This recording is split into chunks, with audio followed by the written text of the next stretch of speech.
Pozdravljeni v podkastu Od genov do zvest. Moje ime je Sašo Dolenc in pripovedoval vam bom zanimive zgodbe iz sveta znanosti.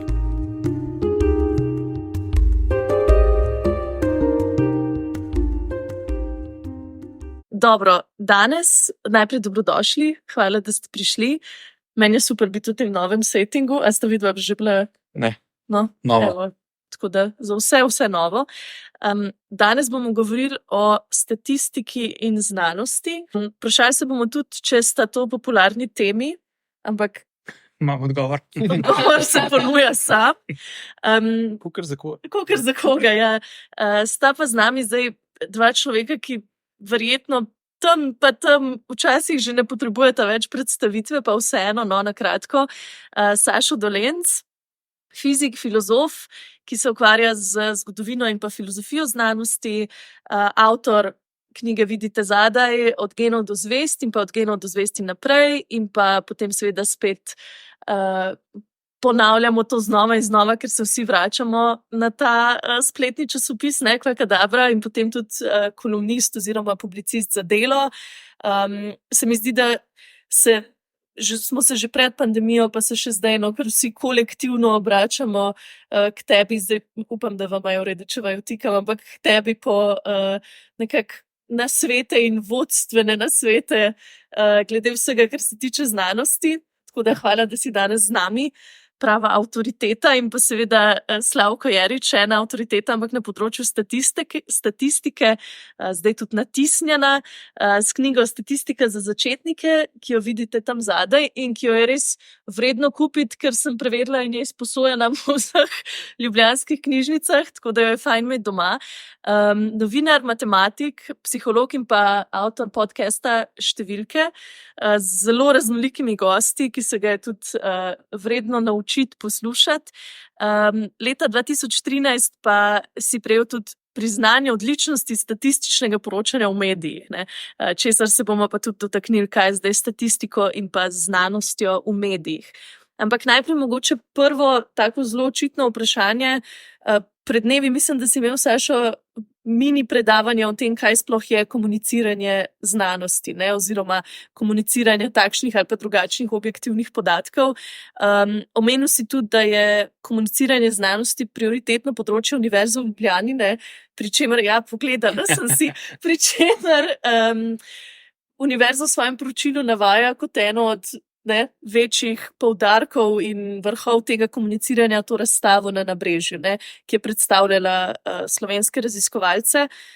A je to vrhunec komuniciranja znanosti, oziroma kaj pravzaprav komuniciranje znanosti je? Ja, komuniciranje znanosti je kako bi temu rekel, neko področje, ki pri nas še ni nekako dosti razvito. Se pravi, nekaj vmes med novinarstvom in samim raziskovanjem znanstvenim. In mislim, da tukaj so v nekaterih drugih državah že bistveno naprej glede na nas, ker so našli načine, kako to umestiti v sistem. To je problem. Pri nas je kar nekaj ljudi, ki se ukvarjamo s tem, ampak nekako nas ne znajo umestiti v sistem, ne. To je tisti problem, s katerim se zdaj ukvarjamo, ker vsak misli, da ja, saj ti si pa novinar, ne, recimo znanstveniki mislijo, da novinarji, ja, saj ti si pa znanstvenik, ne. Potem eni mislijo, ja, saj ti si pa tudi PR-ovec, ne.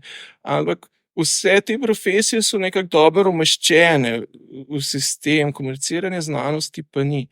In zdaj ravno pripravljamo en dokument skupaj z Ministrstvom za znanost, kjer to poskušamo ta vprašanja nasloviti in celo to področje nekako v naš sistem umestiti, ne. In upam, da nam bo uspelo. Zdaj, če poskušam malo napram recimo PR-ju, kaj je bistvena razlika, da seveda tudi znanstvene inštitucije nujno potrebujejo dober PR, ampak to so predvsem ljudje, ki pomagajo znanstvenikom recimo sestaviti sporočilo za javnost, organizirati tiskovno konferenco, jih nekako usmeriti, kako povedati svoje vsebine na način, da bodo mediji to zagrabili, ne, in znali to umestiti v svoja poročila.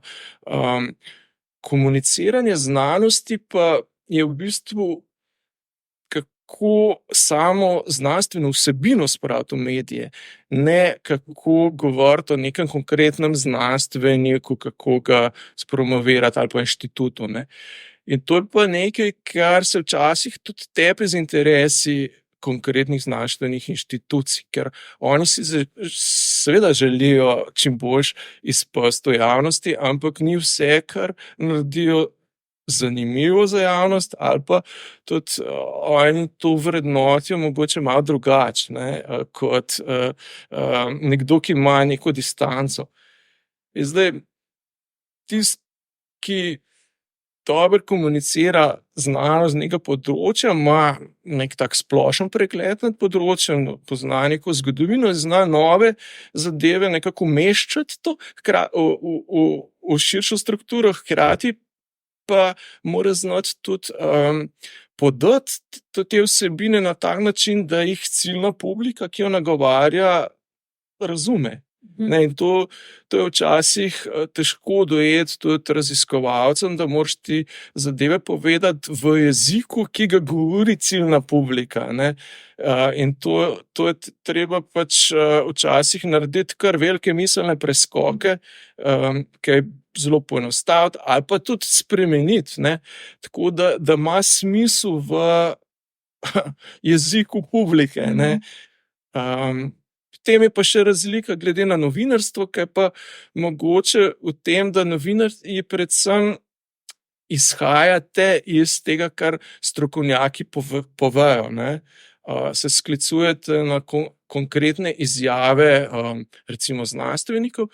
Komunikator znanosti mora pa sam prevzeti odgovornost za vsebino, ki jo govori. Lahko pove, to je pač en naredil drug, ne, recimo Slavko v tej knjigi, pač on, ko govori o statistiki, ne citira, to je pa ta statistik rekel tako, ne, ampak pove kot nekdo, ki je dobro preučil statistiko, skozi svojo pripoved, kako se te osnovni koncepti, kako jih najboljš razumeti, ne. In to se mi zdi, da je nekak ta miselni horizont, v katerem se gibljemo.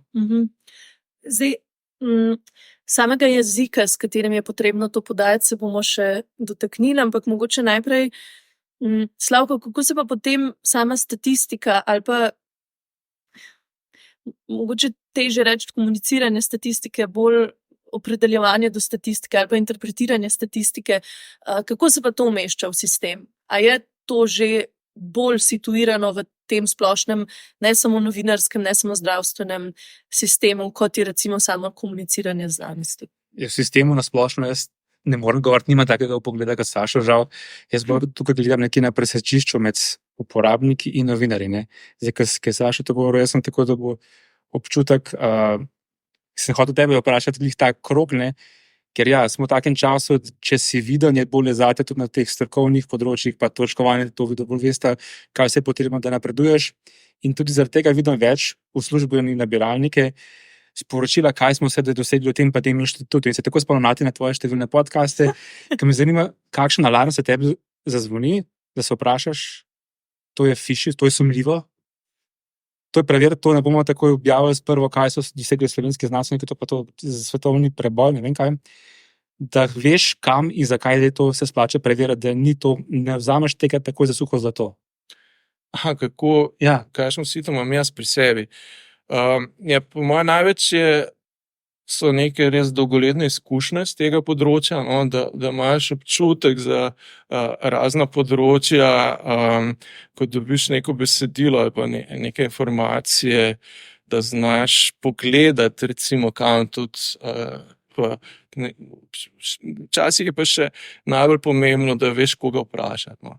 Da imaš na vsakem področju par kolegov, ki jim zaupaš, ki ti bodo dali prave informacije, in to je tisto, kar da lahko z nekom podiskutiraš o neki vsebini. Včasih, zdaj pogosto se mi pa zgodi, da me že kar kličejo pa povajajo. Jaz se pravim, Fazi, go to guy. Ja, tako res. Ampak se tisto, v bistvu dobim veliko več informacij, kot jih potem dam naprej, ne, na kar se dejansko odzovem se takrat, ko mislim, da je res treba na kaj opozoriti, no, da je kaj pretirano. Včasih pa tudi namenoma se ne odzovem zato, ker se mi zdi, da bi bilo dobro, da bi še kdo drug. Ne? Ker jaz v bistvu s tem, ko povem, kaj kritičnega nase prevzamem, tudi kar veliko gneva z teh strani teh ljudi, vsak je zase prepričan, da je najboljši. Ne? Seveda. In če ti pač nekaj postaviš, nek širši kontekst problematiziraš, je jasno, so ljudje užaljeni. Ne? Mislim, meni s tožbami ne grozijo neki poulični garažni izumitelji, ampak redni profesori v Univerzi v Ljubljani. Ne? Ampak vse, kar pač povem javno, za tem stojim. To sploh ni vprašanje, ampak je pa včasih težko. Tako da, ampak se mi zdi, da to je delo nekoga, ki komunicira dejansko znanost, ki ni PR-ovc nekih interesnih skupin. Ne. Oni pa so prepričani, da bi vsakdo, tudi če ga pač ne plačajo, meni ne plačajo, oni, ne, mislim, to je nek drug problem, ne.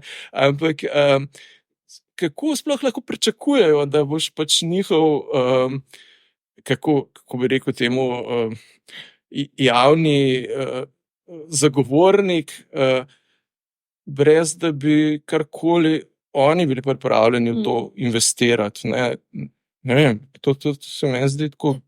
Se pa dostikrat zgodi, ne, da s tem, nisem vedela, da gre to kdaj, že pride do tožb, ampak lahko ni prišlo, grozili pa so zelo eksplicitno. Ampak ker se dostikrat v bistvu opreš na ravno to, ne, ker smo se prej pogovarjali, da komunikator znanosti pač ni samo PR-ovec za inštitucije, za raziskovalce, kakorkoli. In se dostikrat opreš na nezadostno komunikacijo projektov javnosti, torej preveč hermetično, preveč zaprto, preveč nerazumljivo. Na kakšen način se potem, če smo prej govorili o nekem razumljivem jeziku, tako v primeru statistike, ne, kot v primeru čist projektov, raziskav, na kakšen način to približati? Kaj je recimo vajen pogled tega, ker ne nazadnje je to tudi pač smoter vajnih knjig, ne, približati statistiko, približati znanost najširši populaciji. Kaj so tukaj neki primeri dobre prakse ali pa neki streli v koleno? Če se še navežem na tisto prejšnjo vprašanje o družbi in statistike. Ne. Zdaj se mi, da prej bila statistika na družbeni sferi pač bila je predstavljena za določene publike. Izmišljujem se, ne vem, prometne nesreče, to je takrat targetiralo določeno publiko, pa slovenski šport neko drugo publiko. Zdaj se mi pa, da zravno s pandemijo pa s podnebnimi spremembami, da so to take dve veliki temi, ki načeloma nagovarjata res vsakega od nas. Ne. In s to množico številk, ki so prišle med nas, mislim, da je to ta neka točka, ki nagovarja vse nas. Ne. Zdaj, kako nagovarja, kar si pa rekla, pa jaz mislim, da v poplavi številk se mi zdi malce nesmiselno vso to poplavo prenesti naprej, ampak je smiselno filtrirati, bom parafraziral v številkah, ne vem, iz niza 100 podatkov, ki jih imaš, 3-4 ključne poudariti čim bolj preprosto na takih in potem iz tega nekako, ne vem, pokazati neke trende in s tem nekako nagovoriti ljudi, kaj te številke govorijo, napovedujejo. Pa pri znanosti? Ja, jaz sem v bistvu že ves čas, odkar delam na tem področju, eno pravilo, da mora zadeva najprej mene navdušiti.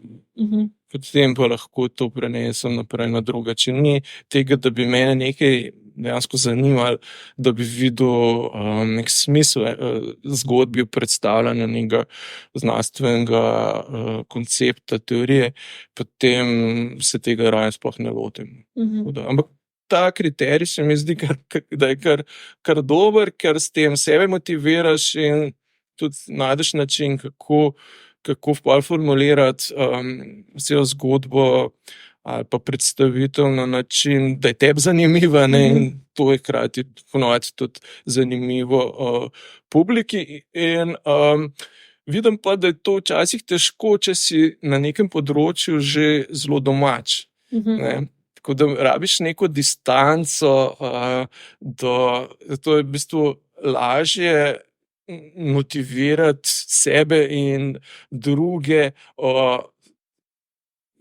znanstvenih teorijah, ki so mogoče malo te nove, ne, ki ne veš veliko, in jih znaš potem mogoče tudi pogledati na nek nov način, pa tudi ne bojiš se poenostavljati. Včasih je to za strokovnjake problem, ne, ker vidijo vse možne interpretacije, pa kaj bodo kolegi rekli. Predvsem to kolegi. Ja, kolegi rekli, ker v bistvu kolegi niso ciljna publika, ne, če ti naslavljaš širšo javnost. In tukaj je pač problem, ker bi se morali, ne vem, izobraziti že tekom študija tudi znanstveniki, da saj zdaj mlajši so že bistveno boljši v tem, da ko govorijo javno, v bistvu vidijo, kaj vem, svojo teto tam ali pa nekoga konkretnega iz splošne javnosti, ne pa kolega iz laboratorija. Zdaj, en princip, ki ga v bistvu oba posvajata, ne, pri komuniciranju statistike in znanosti, je ta neka subjektivizacija objektivnega. Ne. Tukaj imamo objektivne številke, imamo objektivne podatke, zdaj bomo pa iz tega pač izpeljali neko zgodbo, pa nek osebni pristop. Zdaj, lotili se bomo poznati tudi same forme vajnih knjig, ampak ta subjektivizacija gre pravzaprav v dve smeri, ne.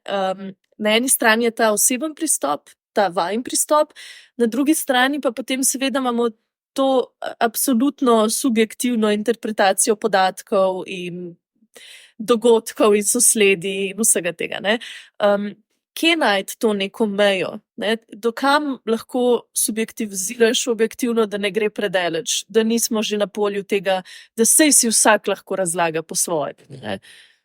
No, jaz sem tukaj precej strog v smislu, da, ker velikokrat slišimo, ne, sploh na raznih predmetih statistike, ne, laž, večja laž, statistika, ne, kar mene moram reči zelo pogreje, ker vedno zagovarjam tezo, da statistika ne laže, lažemo tisti, ki jo interpretiramo hote ali pa ne hote. Ne.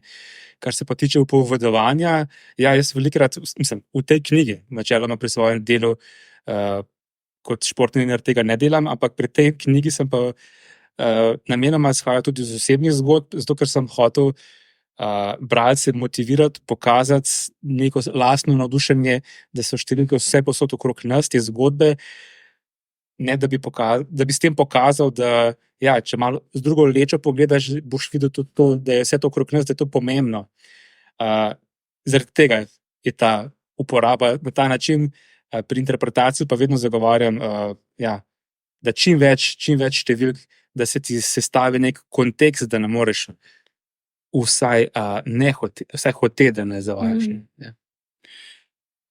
Ja, tu v bistvu, ko govoriš o znanosti, moraš res pač biti suveren glede vsebine, ki jo predstavljaš. Ne? Moraš bistveno več prebrati in dobro razumeti tisto področje, moraš imeti občutek, da si zapopadel nekaj, preden se lotiš tega predstavljati drugim. Ne? Oziroma moraš biti prepričan v svoje vire, no? To je mogoče ključno. Ampak hkrati pa se mi zdi, da je zelo pomembno, da vzpostaviš neko povezavo s tvojo publiko. Nekako morata biti pripovedovalec in poslušalec na isti frekvenci. In to jaz sam najlažje naredim preko zgodb. No.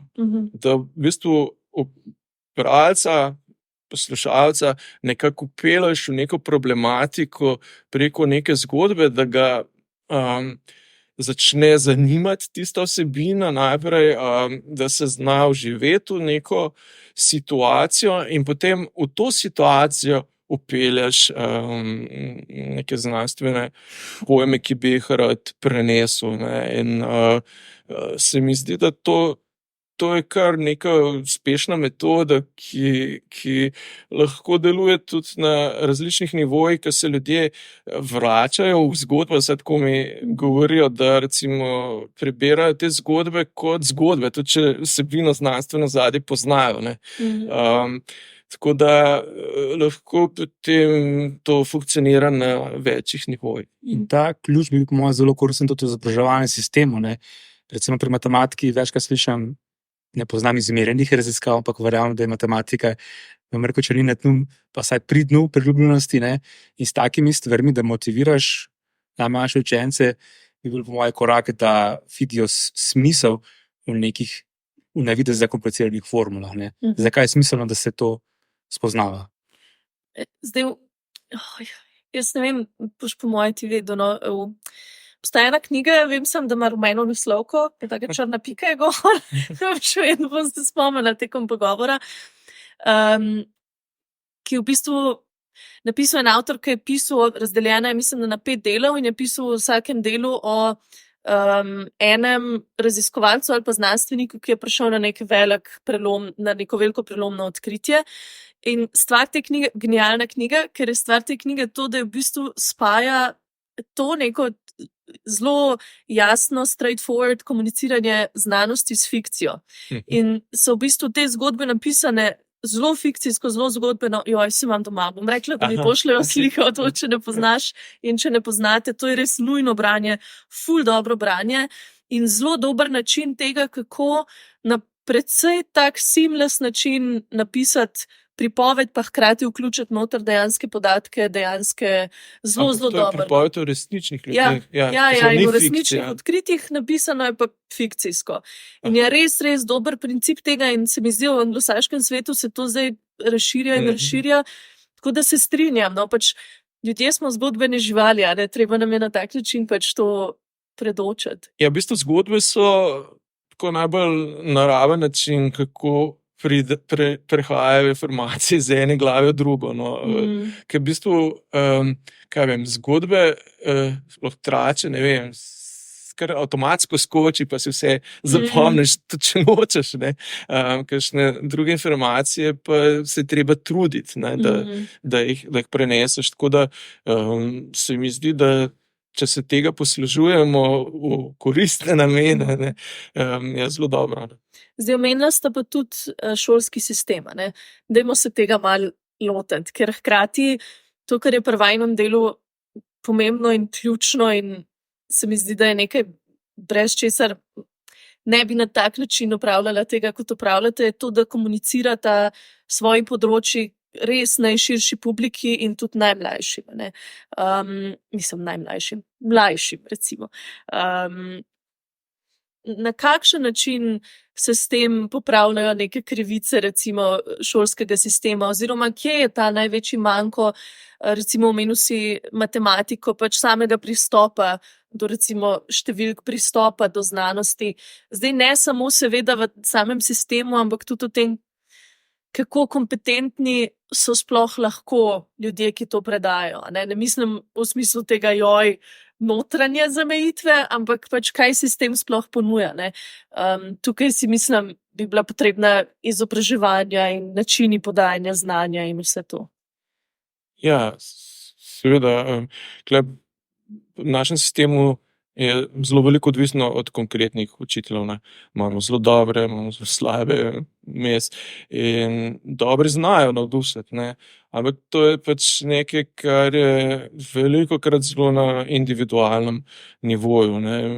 Me tudi veliko sporočajo, no, da uporabljajo te zgodbice tudi pri pouku, tako da Pa otroci sami berejo. No, tudi, tako da se mi zdi, da težko pa je to nekako institucionalizirati, tak pristop. Ker, moraš pa vseeno biti pazljiv, ker preko zgodb lahko tudi veliko neresničnih informacij, ker so včasih, kaj vem, zadeve lahko izgledajo zelo logične, pa so napačne, ne? Ali pa je super zgodba, pa je napačna. Ne?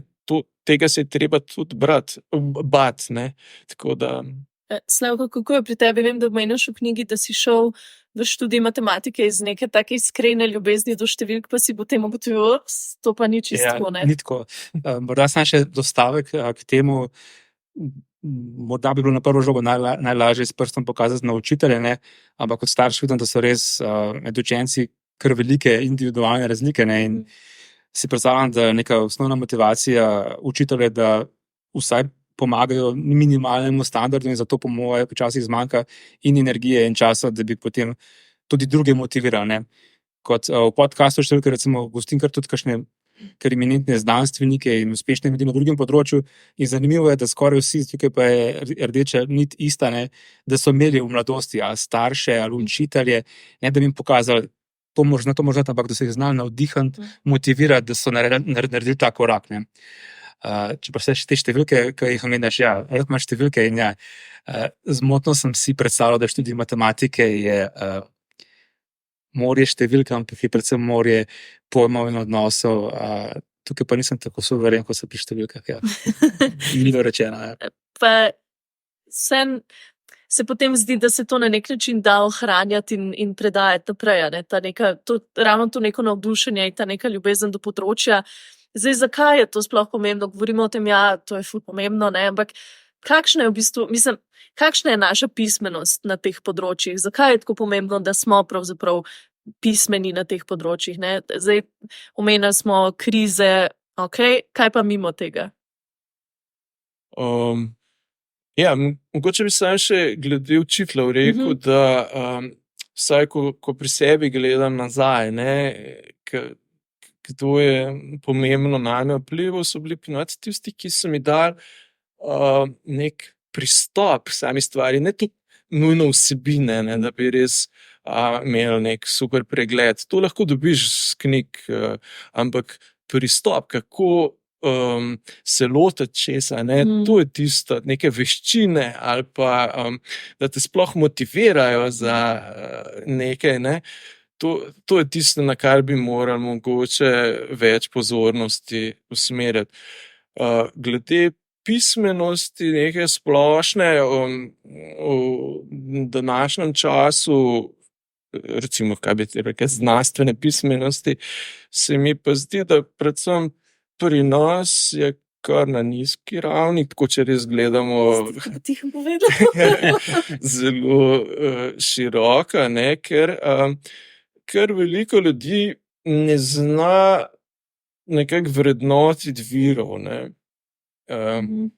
Najdejo nekaj, kaj je neko obskuren članek v neki ne vem kakšni reviji, ki se sklada z njihovim prepričanjem. In reče, znanost trdi isto kot jaz. Ne. Ampak bistvo znanosti je ravno v tem, da strokovnjaki drugega preverjajo in poskušajo dobiti nek konsens glede tega, kako razumeti nek pojav ali pa neko področje. Ne. In tukaj pač imaš lahko celo paleto različnih objav, ki so del tega procesa raziskovanja nekega področja, in tisto, kar je produkt znanosti, je pa to, kar je že dobro predebatirano znotraj znanstvene skupnosti neke vede, ne? In glede česar se večina strokovnjakov strinja. Ne? To je ta produkt znanosti, ne posamezni znanstveni članek. Ne? Tako kot tudi marsikdaj ljudje narobe to razumejo. Ne? Ja, Pija, rekla si, zakaj je to pomembno. Če se pa zdaj obrnemo online, posebno na novinarstvo, se vidimo recimo v zadnjih 5-10 letih, da se veliko ukvarjamo z vprašanjem lažnih novic, ne, ki mimogrede niso nič novega, ne. Skozi zgodovino poznamo ta fenomen. In ko zapitamo še statistiko in te sumljive vire, ne, itak se lahko obesiš na neko številko in tukaj gor pripeš svojo zgodbo in potem lahko hitro, potem imamo te teorije lažnih, ne lažnih novic, teorij zarot in podobno, ne. To gre z roko v roke, to so, no, v tem primeru so lahko nek statistični podatek samo dodatno orodje za ustvarjanje dodatnih teorij zarot. Teorije zarote so v bistvu zelo dobre zgodbe za neko zelo ozko skupino. No, upajmo, da je ozka, ne, lahko je tudi večja, ki se jim zdijo zelo prepričljive, ne, ampak so zgodbe. Ne. In tukaj se mi zdi pa, da je odgovornost velikih medijev, ne, da teh zgodb ne obešajo na velik zvon, da niso ojačevalci tega, ne, ampak dušilci. In to pa tudi pri nas, žal se mi zdi, da še prevečkrat pridejo tudi take vsebine v res velike medije. No. Se mi zdi, to sem zdaj hotela preskočiti, kaj je malo tak strel v koleno, ampak se mi zdi pa hkrati, da se pa vsaj v nekaterih primerih, no, da se pa kaže, da je pa vse javnost vsaj malo odporna na neke take razne zablode. Spomnim se, ko je Nedelo za to strel v koleno, ko je Nedelo objavljal tisti super intervju o Nezemljanih.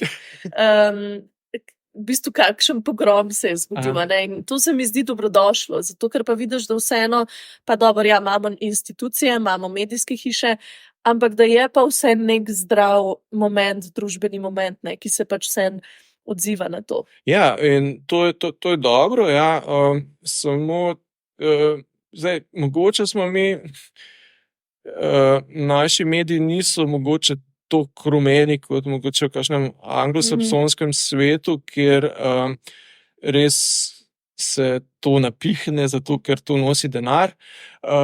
Za razliko mogoče, ne vem, kolegi, ki živijo v Franciji, so mi razlagali, da tam so tudi pred volitvami bile lansirane take govorice, ampak jih namenoma niso veliki mediji objavili, ne, naprej dali, ker so čutili to odgovornost.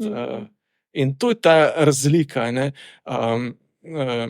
da res v nekem trenutku daš nek javni interes na prvo mesto. Ampak čeprav je bil pogrom, ne bomo v številkah, ampak predvidevam, da za določeno publiko, ki je to verjame, ne, boš karkoli boš dokazal, ne boš določenega odstotka ljudi prepričal v neko znanstveno resnico, ne vem, karkoli znanstveno resnico. Ja, no, pri nas je, kakor vidim, je problem, da kar en velik del javnosti črpa svoje informacije preko teh spletnih portalov, ki niso nujno v slovenščini, ampak mogoče tem srbo-hrvaščini, pa tem zaledju, pa tudi angleščini, tako, in lahko to da lažen občutek, da imajo celostni vpogled v situacijo. Velikokrat so pa te portali narejeni tako, da imajo zadaj nekega sponzorja ali pa pač tako kot na zahodu živijo od oglasov, ne, in obiska in za nalož objavljajo zadeve, ki so za neko ciljno skupino zanimive. In tukaj je ta pismenost, ne, znanstvena, pomembna, da znaš ti to prepoznati in da veš, kam kaj umestiti. Zdaj v smislu same, če temu rečemo, statistične pismenosti, ne? Kaj so recimo, Slavko, glavne napake, recimo temu, ki jih delamo pri branju statistike? Zdaj precej knjige posvečaš tudi temu, da ljudi sploh naučiš brati statistiko, da jim daš orodja, da razložiš, kaj je kaj, ne? Da se sploh naučimo, kaj to je. Kaj so poglavitne napake in potem kako se recimo te napake, omenil si kopico mailov, ki jih ljudje pošiljajo, pa se potem to kar duplicira, pa množi in tako.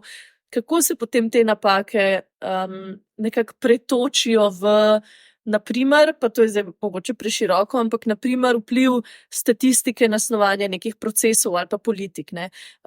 Če zdaj recimo, da rečemo temu, da se znanost izkrivlja v neke teorije zarote, predvidevam, da se statistika zna na tak način zelo dobro izkrivlja, ne, ko je treba.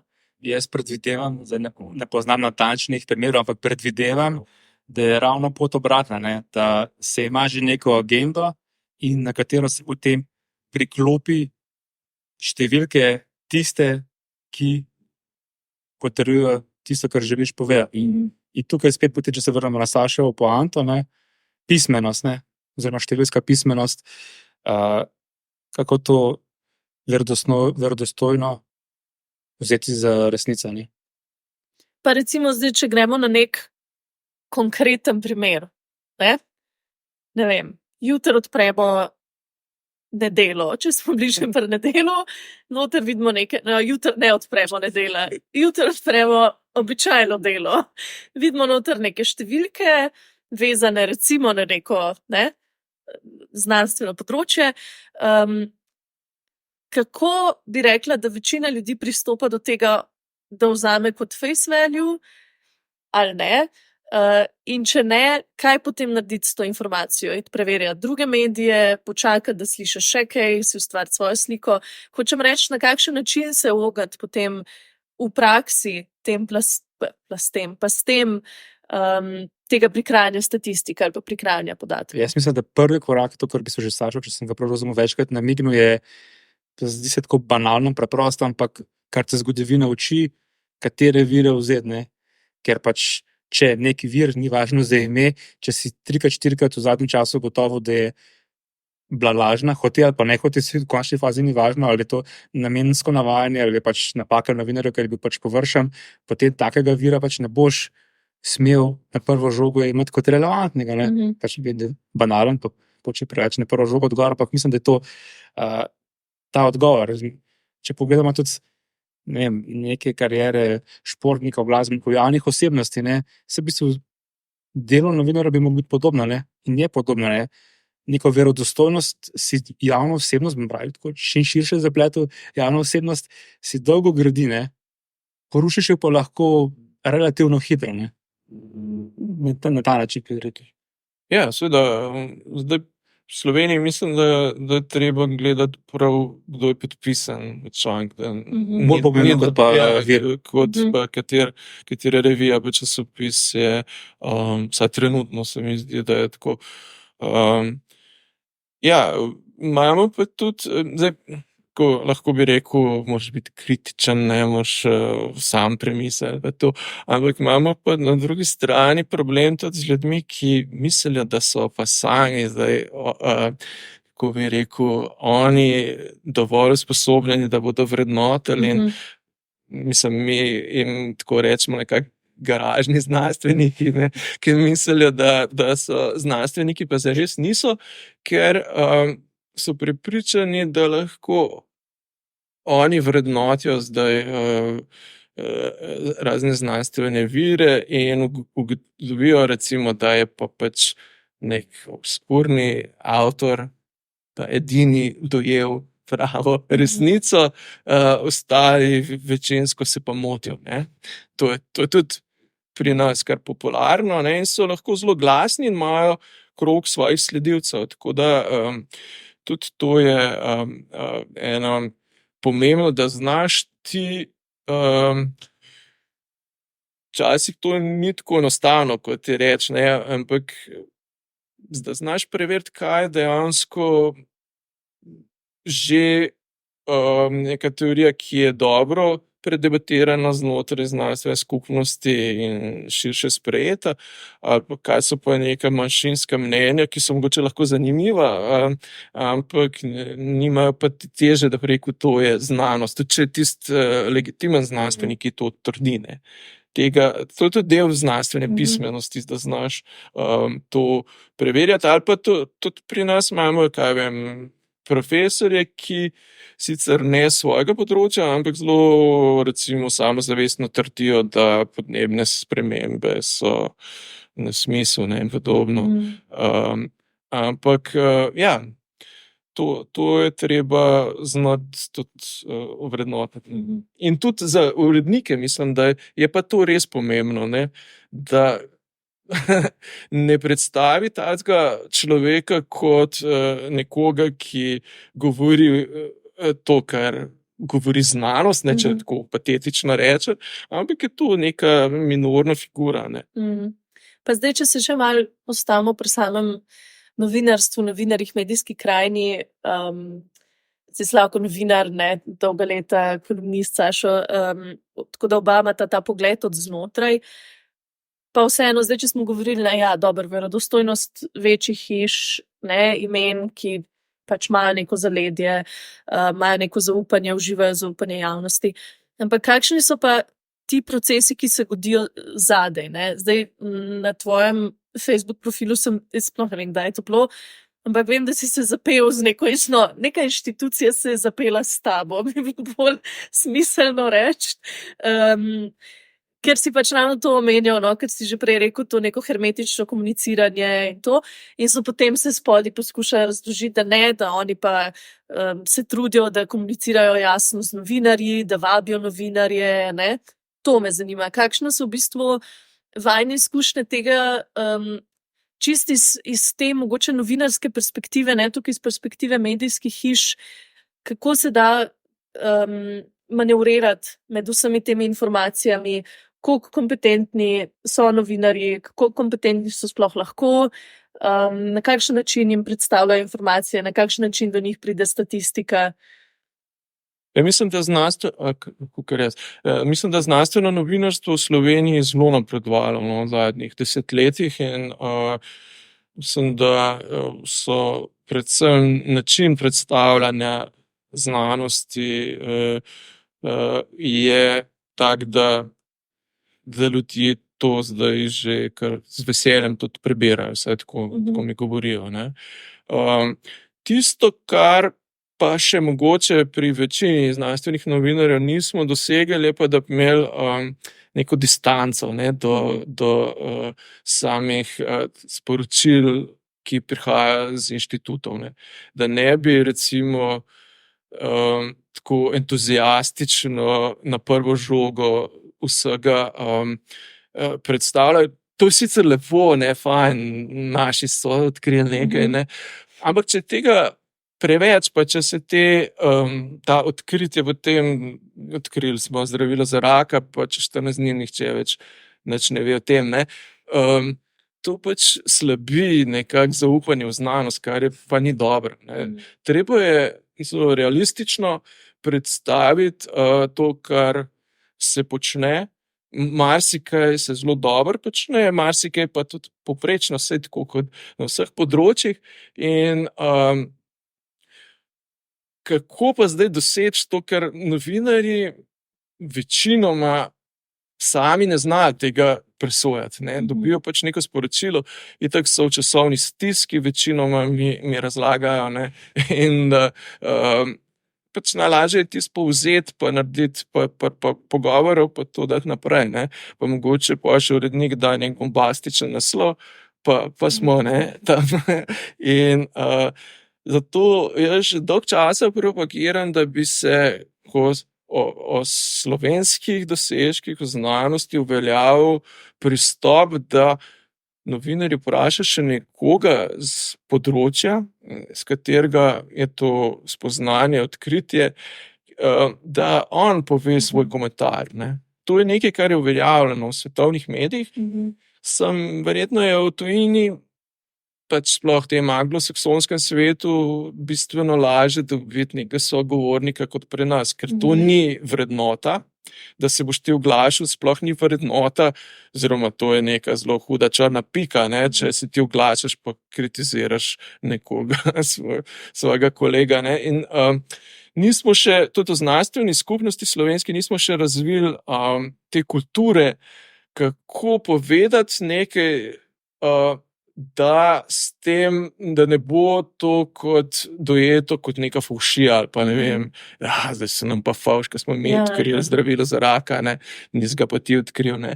Ampak mislim, gre za interes javnosti, ne, in če so ljudje na inštitutih plačani kot javni uslužbenci za delajo znanost, se mi zdi, da je to tudi del tega, te javne službe, ne.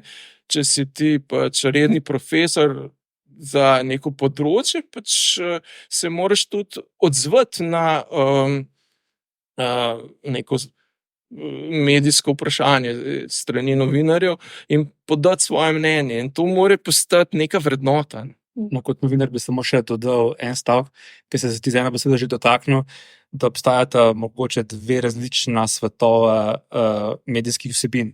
Eden je hipni zdaj, tisti, kar potrebuješ danes, ne, in večino časa imaš čas za to, drugo je pa, ko si lahko pravočiš za nek, na navednicah imaš čas za nek projekt, ki ga lahko delaš več dni, čutiš celo več tednov, in tam pa si gotovo lahko pravočiš več tega časa za to preverjanje, kar je načeloma tudi pravilno, ne. Zdaj, kako pa s samimi številkami, Slavko, operiramo novinarji? Jaz ne vem, kako si ti s tem, ampak dobro, ti si že tako, ne, imaš neko ljubezen do številk, ampak jaz vem, da vsakič, ko dobim neke dobre številke, s katerimi lahko operiram, sem najbolj vesela. Mislim, da je to današnji, kaj je danes sreda, moj današnji članek ima številke v naslovu. Ampak a jih izrabljamo na ta način, jih izrabljamo ali previdno, kot se spodobi, rokujemo z njimi? Zbirko spet čisto individualno različno, ne. Jaz jih imam zelo rad in včasih se ujamem, da jih preveč uporabljam. Skušam tega čim manj, kajti kot prej sem že povedal, potem ima priložnost za nekaj številka, da bi vzadje zgodbo, neko vsebino, neko sporočilo, ki jo želiš podati, ne. Pa zdaj, če se opremo še na, mogoče ne samo to, kako se prek medijev to komunicira, ali pa tudi, velikrat te pripovedi ali pa te zgodbe ali pa nasploh same podatke spremlja neko vizualno gradivo, ne. Tudi pri vama je to v obliki ilustracij, Matija Medved pa Ivan Mitrovski. Kakšno vlogo imajo pravzaprav ta vizualna gradiva? Zdaj pri statistiki je mogoče to še bolj očitno, ne, ker se jo pač velikrat upove skozi neke pie charte ali pa takšne ali pa drugačne grafe. Ampak kako vidva ta pomen te vizualne pismenosti, ki potem nekako pronica v statistično ali pa znanstveno pismenost? Ja, eno je, recimo, ko se je rekla grafi, to so pač še vedno znanstveni podatki, ki so recimo na istem nivoju, ampak če pa meniš ilustracije, pa se mi zdi za tako vrsto knjige izjemno dobrodošle, ker razbijajo tisto občutek težavnosti vsebine, ne. Včasih neka zabavna ilustracija pove več kot 1000 besed, ok, še ena floskula, ampak dejansko, ko sem gledal ilustracije pri svoji knjigi, sem dobil občutek, da ilustrator dojel vsebino, B, na simpatičen način demonstriral, kaj te številke želijo povedati, no, in sploh za tiste, ki recimo nimajo toliko radi statistike, pa ker niso primarna publika, oziroma obratno so, ker je za začetnike, se mi zdi tako primerno orodje lažjega prenosa podatkov, vsebine, želja vsebine prenosa. Ilustracije v knjigah se mi zdijo, da so prvi stik nekako z vsebino nekoga, ki odpre knjigo, in mora biti tako, da spodbudijo zanimanje za to, da se potem bralec loti brati, no. Se mi zdi, da je to ključno, da niso, kako bi rekel, striparske teme, niso preveč všeč, ker se moraš poglobiti, pa v bistvu jih dojemati že kot neko svojo zgodbo, ampak da pogledaš, pa ti je jasno, o čem bo govoril nek tekst in te potem motivira za branje. To mi je všeč.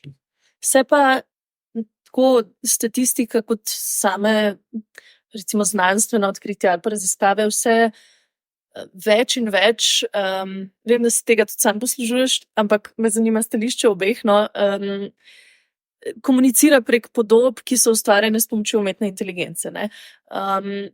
zdaj tukaj se seveda odpira polno enih vprašanj, pa zdaj, če se nekako osredotočimo na dve. Na eni strani seveda se zdi, da je to izjemno koristno orodje, zato ker pač lahko dobesedno, to imaš ti polno prakse, dobesedno lahko naročiš orodju točno, kaj ti mora vizualno skomunicirati, glede na zelo zapleten input, ne. Ampak po drugi strani je pa to zelo odprto nekemu prikrajanju samega algoritma in pa potem tudi samega inputa, ne. Kjer imaš pač lahko človeka, ki zavestno ali pa ne, potem to nekako spelje na neko drugo pot, ne. Kakšno je tukaj vajino stališče, kam to lahko gre in v smislu neke pozitivne smeri tega, da to seveda olajša komuniciranje, tako števil kot nekih dognanj, in v smislu tega, da je to pač odprto vseeno nekim zlorabam.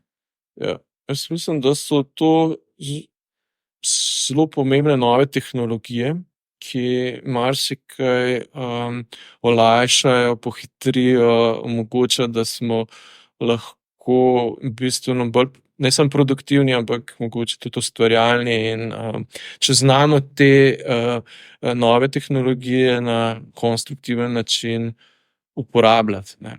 Recimo, kaj vem, zdaj najbolj mogoče zanimivo je to, da lahko sami generiramo svoj govor, ne. Damo sistemu svoj kratek posnetek in se potem nauči govoriti tako kot mi v vseh svetovnih jezikih. In To si izprobal, si zdaj že sem zdaj. poliglot? ja, seveda sem sprobal, ne, in sem kar navdušen, no, tako, zato ker zelo dobro govori, ne.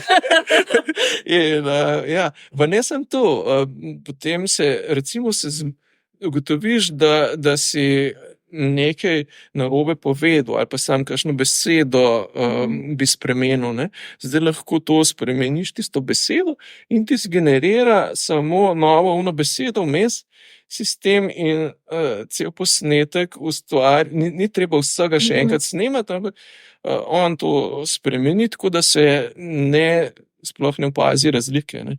In to so pač neke nove tehnologije, ki mislim, da za slovenščino trenutno še ni tega, je hrvaščina, lahko slovenski tekst not vpišeš, samo tako, kot da ga Hrvat bere, ne, tako malo smešno vse skupaj, ampak škoda, da ni, ampak bo kmalu verjetno za angleščino, francoščino, nemščino, kitajščino, to je pa res, sistem govori, kot da ti govoriš, ne, in to je lahko zelo v redu, ker mislim, da bo kmalu napredovalo tako, da bo znal tudi govoriti na način, da sploh ne bomo prepoznali, da je robot, no, tako kot da je dober govorec, ne. Zdaj mislim, da se še prepozna, ne, čeprav te najbolj napredne tehnologije so že zelo prišle do tega, da je intonacija taka, da ni tisti robotski govor, ne, ampak to je ena od tehnologij, ki se mi zdi, da je zelo napredna, hkrati pa nevarna, ki se jo da zlorabiti, ne. So primeri, ko nekdo pač zdaj ne vem, koliko so to resnične zgodbe, ampak tako recimo pač lahko zgenerira nekdo, da kliče starše iz potovanja, da so mu ukradli, pošlji mi to. To se je zgodilo. Ja. In take stvari se dogajajo, pa recimo direktorju, ne vem, ali kot da direktor tajnico kliče, nakaži zdaj nujno, ker sem sklenil ta posel na to številko, ne, in podobno, ne. Samo še kot novinar bi rekel, da je tudi novinarstvo slej ko prej v različni, vse širši obliki bo prišlo. En stavek samo še, da se mi zdi, da bo počasi prišlo novo delovno mesto nekoga, ki preverja človeka, ki preverja, kako uspešno je to orodje, koliko mu lahko zaupaš, da mu nekoč v prihodnosti prepustiš to kreativno svobodo, ne. Pa se ti zdi recimo pri interpretaciji statistike ali pa pri vizualizaciji statistik, da bomo prišli na točko, kjer bomo te stvari pač generirali preko umetne inteligence na dnevni ravni, ne? Da bomo lahko na ta način res zaupali algoritmu in potem dejansko imeli ljudi, ki bodo to preverjali, ampak se naučili na ta način pristopati do teh Ja, podatkov. definitivno. Ampak vedno mislim, da bo v zadju nekaj časa ves ta zadržek, ki ga imamo pravzaprav na vseh področjih umetne inteligence. Načeloma, tudi, ko govorimo, premišljujemo o avtonomnih vozilih in podobno. Ne? Ja, tle mislim, da smo mi zaenkrat še odgovorni uporabniki za vse, kar zgeneriramo s temi zadevami. So lahko nam veliko podporo, pomoč tudi predvsem, če imamo ideje, kako jih formulirati, če bolj jasno, kako izboljšati jezik v končni fazi, ne. Tukaj, kako recimo, hitro odgovorimo na neko pismo z vsebinsko in jasno. To nam lahko sistemi te zelo pomagajo. Se pa mislim, da cela ta sfera zelo veliko ukvarja prav s temi problemi, da bi jih vnaprej predvidela ali pa takoj zaznala in odpravila. Tako da tule, ko so v bistvu razvijalci teh orodij so zelo odgovorni, no. Tako da mislim, da še ni bilo nekih strašnih kiksov. Recimo GPT-4 je bil razvit pol leta prej, ne, preden so ga dali v javno uporabo. Vmes so prav samo se ukvarjali s tem, kaj je treba vse popraviti, da ne bo da bo nekako usklajen z vrednotami človeške civilizacije, no. Zdaj, veliko smo govorili o pismenosti, pa mogoče za ta čisto zaključen del s pandemijo, ne, kot smo že omenili, smo videli, kako recimo s sledilnikom, na primer, kako lahko ta neka statistična pismenost ali pa dostop do podatkov, pa znanje operiranja s temi podatki, kako lahko to ljudem da nek občutek opolnomočenja ali pa varnosti ali pa vsega tega, ne. Če zdaj predpostavljamo, da neko tovrstno mapiranje pa analiza preteklosti lahko pomaga za mapiranje pa analizo pa predvidevanje prihodnosti, na kakšen način se vam zdi, da bo pač na vajnih posamičnih področjih to lahko opolnomočilo ali pa pomagali ljudem, ki se bomo pač prisiljeni s klimatsko krizo soočati. Zdaj, en zanimiv aspekt tega, pred časom sem govorila z enim italijanskim raziskovalcem, ki se v bistvu ukvarja s tem, da preko profesor, da preko literature, ki se ukvarja na tak ali pa drugačen način s klimatsko krizo, pravzaprav to on vidi kot pač svoje poslanstvo, no, da ljudem gradi tudi neko čustveno kapaciteto za izzive, ki pač prihajajo. Ne samo dejansko, ne, čist fizično kapaciteto, ampak to zmožnost soočanja. Kako pa lahko opolnomočijo, ne, ta neka orodja, ki jih razvijamo, ali pa zaupanje do znanosti, recimo, ki pojenja, pa bi ga načeloma morali imeti za neko kompetentno soočanje s tem. Kako lahko na to vplivajo in številke in komunikacija znanosti? Jaz mislim, da tukaj številke malo manj, ker gre načeloma za dolgoročne procese, ki jih načeloma ena generacija ne bi mogla biti priča. In največ pomeni žal lastne izkušnje, ne. To, ko smo iztrebali skoraj veliko večino težkih bolezni, ki so jih poznali naši stari starši, pa jih zdaj več na srečo ne poznamo. Enako je s temi podnebnimi spremembami, žal ti povodni, poplave so veliko naredile v smislu ozaveščanja. To več naredi, kot pa se mi zdi žal, kot vidiš nek grafik, aj na 3, aj na 4. Ne. To je z nekega povprečnega uporabnika še vedno neka abstraktna številka. To, da ti pa ne vem, odnese hišo, je pa neka praktična posledica. Žal, ampak mislim, da to je dolgoročno bolj ti ozavesti ta problem. Ja, tule se mi zdi, da v bistvu vse teh zgodb pa načinov, kako to povedati, tega je bilo že ogromno, ne. Da je informacije so zelo enostavno dostopne, ogromno je knjig. Tako da tule se mi zdi, da vsaj pri nas v Sloveniji se mi zdi, da moramo iti čez neko kolektivno odločitev, da je to nam prioriteta. Mogoče smo zamudili, zdaj je to priložnost poplav, ne, ker bi lahko bila ta emocionalna mobilizacija tako velika, ampak smo se v bistvu tako je bilo zelo hitro, to tudi medijsko in sploh državno zapakirano, kot zdaj moramo sanirati te poplave, ne. Ne pa, da je to problem, ki lahko ki je del te neke širše zgodbe. Ne? In moramo vzpostaviti odzive, ki bodo, oziroma se prilagoditi na ta nov svet, ki prihaja, ki ne moremo, tudi če zanikamo karkoli, nas bo še zmeri to doletelo. Ne? In pametne države to počnejo. In začeti se je treba prilagajati. In s tem, ko se bomo začeli prilagajati, ko bomo o tem razmišljali, bomo tudi ponotranjali nekako odnos do tega, kar se dogaja na celem planetu. In mislim, da je to pravi pristop in kle mi je kar hudo, no, ker mislim, da tudi v tej naši odločevalski sceni, tudi ljudje, ki zelo dobro poznajo to, so zdaj trenutno nekako taki ciniki, no, to vse, to večina ljudi to sploh ne zanima, ne. Ampak mislim, da to ni pravi pristop, da vseeno treba tukaj, lahko bi, no, cela politika skupaj z mediji prišla do tega, da bi rekli, to nam je prioriteta, glede tega se ne bomo kregali, tukaj imamo pač nek del zemlje, ki je zelo krhek, ne, Slovenija je relativno zelo občutljiva, vse smo videli zdaj, ne,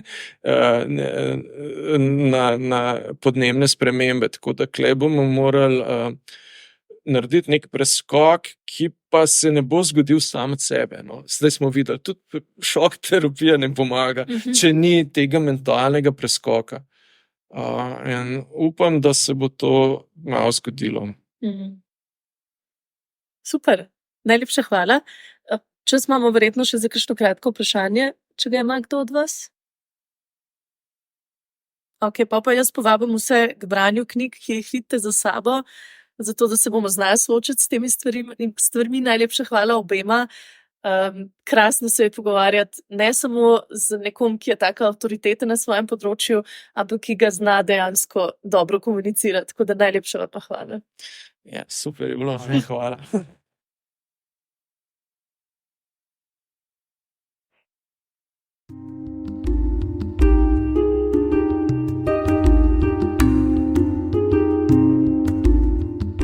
To je bil podcast Od genov do zvezd.